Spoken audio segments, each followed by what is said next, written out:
এটা কি সোহেল মির্জার বাড়ি? হ্যাঁ, উনি তো আমার বড় ভাই। উনি আমার দুলা ভাই। ভাবি, দেখো কে আসছে।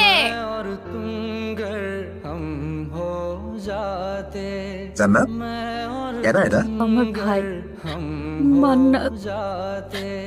বোন সারাদিন কতবার তোমার নাম নেয়, তুমি জানো না? মান্নাত এটা করতো, মান্নাত ওইটা করতো। তুমি আসছো ভাই, আমি অনেক খুশি হয়েছি। জান্নাত, তোমার ভাই আসছে, বাজারের একটা নিয়ে এসো। আজকে তুমি নিজের হাতে তোমার ভাইয়ের যত পছন্দের খাবার আছে সব রান্না করে খাওয়াবা। তাই নিয়ে এসো।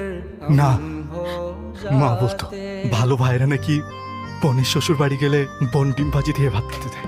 আমি ঢাকা থেকে এই পর্যন্ত আসছি, আমি শুধু আমার বোনের হাতে ডিম ভাজি দিয়ে ভাত খেতে। কি বল, তুই তোর ভাইকে ডিম ভাজা দিয়ে ভাত দিবি না? কি মতো? তো না, আমি মাকে গিয়ে একবার আনি, দেখবি সব ঠিক হয়ে গেছে। আমরা সবাই মিলে খুব ভালো থাকবো, দেখিস। আশীর্বাদ।